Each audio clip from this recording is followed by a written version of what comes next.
Bonjour, bienvenue sur l'Étoile, votre émission ciné. Et voilà, c'est ouvert, les salles de cinéma ont réouvert et c'est avec plaisir que je vais vous annoncer quelques films qui vont ressortir évidemment sur nos écrans. Bienvenue sur votre émission ciné, c'est sur l'Étoile. Premier film à sortir sur nos grands écrans, c'est toujours un plaisir de dire ça. Ça s'appelle le Envole-moi de Christophe Baradier. Alors Christophe Baradier, c'est le réalisateur des choristes évidemment, avec Victor Belmondo et Gérard Lanvin. C'est l'histoire de Thomas qui passe ses nuits en boîte et ses jours à dormir. Et un jour, son père, le docteur Reinhardt, alias Gérard Lanvin, décide de lui couper les vivres et surtout de lui dire, elle impose de s'occuper d'un jeune garçon, Marcus, qui vit avec sa maman, et qui vit seul avec sa maman et qui souffre depuis sa naissance d'une maladie grave qui rythme ses journées. Alors, petit-fils du célèbre Jean-Paul Belmondo, Victor Belmondo se passionne depuis tout petit au cinéma. Il étudie ainsi le théâtre, les scénarios, puis travaille en tant que régisseur et assistant, notamment sur le documentaire Belmondo par Belmondo. Ça s'appelle Envole-moi de Christophe Baratier. Il faut les handicapés, hein. Que j'ai envie de pisser. Ouais, fais pas le con, je suis pas prêt, moi, parce qu'on est pas assez bien, là. Bon, on se voit demain alors. Super, 15h. Je suis debout à 7h, moi. Du matin. Et c'est quoi votre expérience avec les enfants? Bah, j'en étais un, et puis je le suis toujours. Ça me fait 25 ans d'expérience. Tu m'as dit que je pouvais écrire tout ce que je voulais, hein. C'est comme à Noël, on sera jamais tout ce qu'il y a sur la liste. Pas de bonbons, pas de gâteau, à cause de son diabète. Ah, parce qu'en plus, il fait du... Eh oui.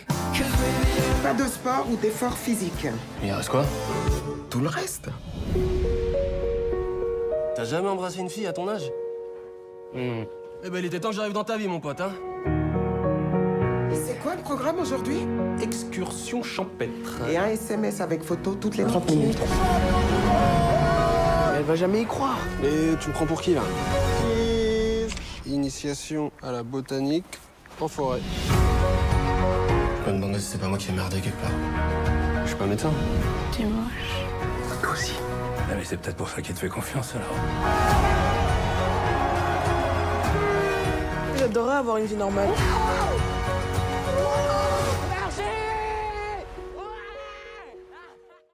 Agneau Con, ressorti d'un film multi-césarisé de Albert Dupontel. Alors je pense que sincèrement, c'est un des plus déjantés d'Albert Dupontel. Si vous connaissez son univers, c'est réellement un des plus déjantés. Ressorti donc de ce film, c'est l'histoire évidemment de Suze Trappé, qui a 43 ans, et qui est sérieusement malade malheureusement, et qui décide de repartir à la recherche de son enfant qu'elle a abandonné quand elle avait 15 ans. Sa quête administrative va lui faire croiser JB, un quinquagénaire en plein burn-out, et de Monsieur Blin, archiviste aveugle d'un enthousiasme impressionnant. À eux trois, ils se lancent dans une quête aussi spectaculaire qu'improbable. Ça s'appelle Audio Con, d'Albert Dupontel avec Virginie Efira.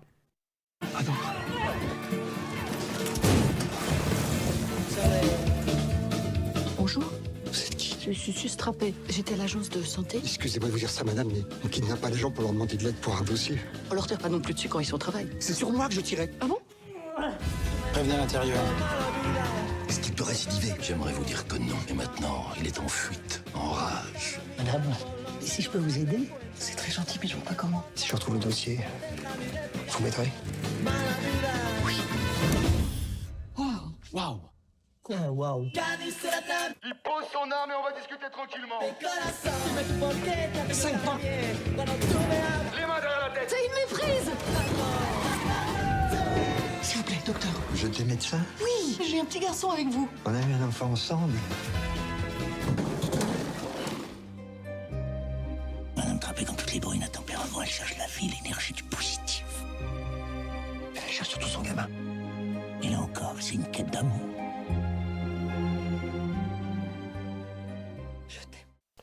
ADN 2 et avec Maïwen, c'est l'histoire de Neige, divorcée, mère de 3 enfants, qui rend régulièrement visite à son grand-père qui se trouve dans une maison de retraite.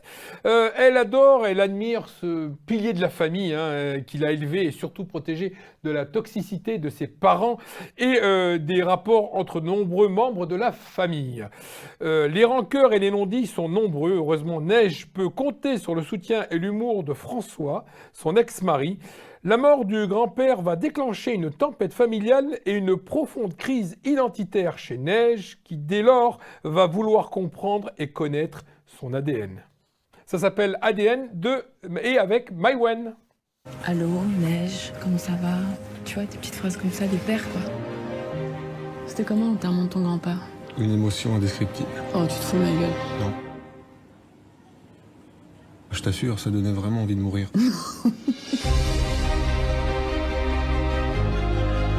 Ma mère, elle a 50% algérienne. Donc moi, la moitié de 50, c'est 25. Tu voudrais bien me donner ta salive pour un test ADN complet? Ah.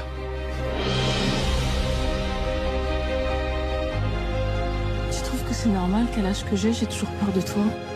J'ai envie d'avoir un esprit reposé.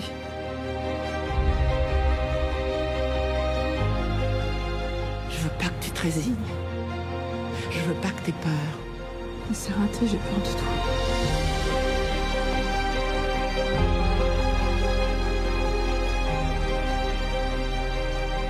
En un mot, sans rire, tu peux être fier de moi, Émir. C'est ton sang qui coule dans mes veines. Tu fais partie de mon ADN.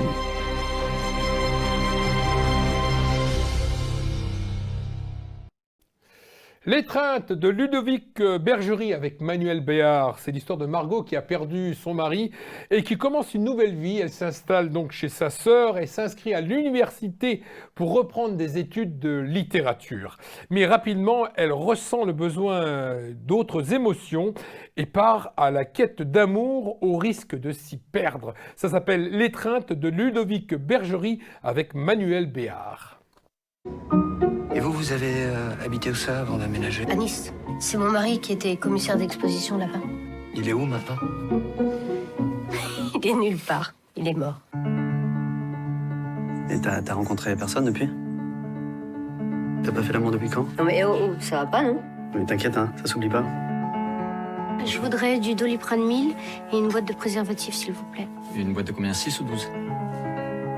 12. 12. J'espère qu'il est vraiment mignon, quoi. Il avait l'air mieux que les autres, en tout cas. Je peux peut-être venir, alors? Oh, mon Dieu. Excusez-moi, c'est la première fois que je le fais avec quelqu'un que je connais pas, donc... Ouais, bah, c'est pas grave.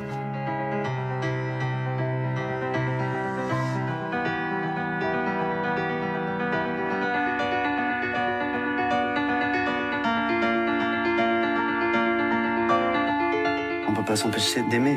C'est inhumain, ça.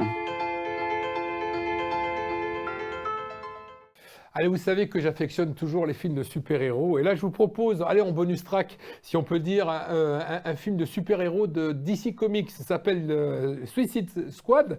C'est un film de super-héros donc américain réalisé par James Gunn et dont la sortie est prévue en 2021, cette année. Hein.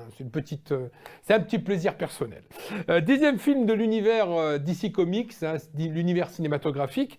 Il s'agit d'une suite indépendante. Alors attention, ça n'a strictement rien à voir avec le Suicide Squad de David Ayer qui était sorti en 2016. C'est pour vous et vous êtes sur l'étoile, votre émission ciné. Rendez-vous la semaine prochaine sur TV Land, votre télé locale, et allez au cinéma. Tu déconnes ou quoi? T'es prêt à foutre en l'air la mission pour une pauvre débilos à couette bicolore? T'es mieux, toi, avec ta cuvette de chiottes sur la tête? On n'abandonne pas un camarade. Harley est peut-être encore en vie. C'est pas le moment de rigoler, colonel. Ces individus sont dangereux. Équipe de feu vert.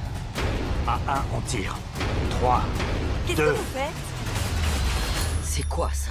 Bah, on venait pour te libérer. Vous veniez me libérer? Et on avait un plan d'enfer, d'ailleurs. Si vous voulez, j'y retourne et vous appliquez votre plan. C'est un peu vexant. Oh, mille pardons, Harley Quinn. Bloodsport.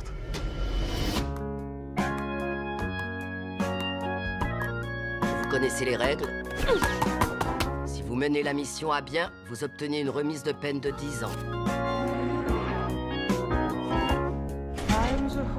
Mais si vous me désobéissez en quoi que ce soit, je fais sauter l'engin explosif que vous avez dans la nuque. Alors c'est ça la fameuse Suicide Squad.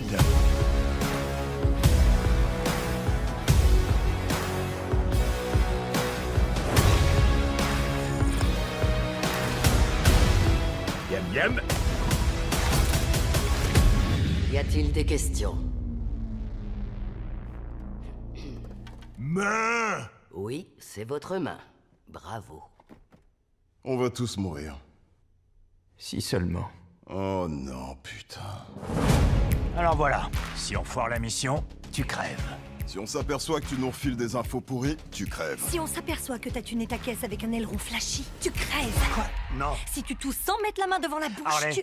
mais que ça te serve pas d'excuse pour tousser sans mettre la main devant ta bouche, d'accord? C'est quoi le plan? Qu'est-ce que j'en sais, moi? C'est toi le chef. T'es censé prendre de grandes décisions. Alors je décide que t'es bête à bouffer des kilomètres de bites. Si la plage était toute couverte de bites et qu'on me disait de toutes les bouffer pour que la plage retrouve sa liberté, je dirais no problemo. Qu'est-ce qui peut pousser quelqu'un à couvrir une plage de pénis? Cherche pas, c'est un truc de fou.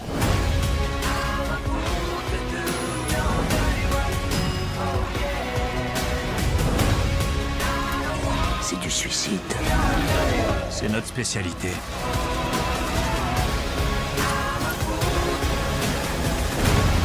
Allez, t'en fais pas. Je vais te sortir de là vivante. C'est moi qui vais te sortir de là vivant.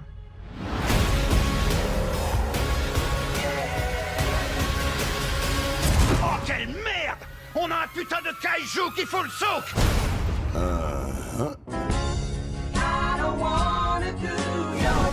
C'est bon la pluie. C'est comme si une tripotée d'anges nous giclait dessus.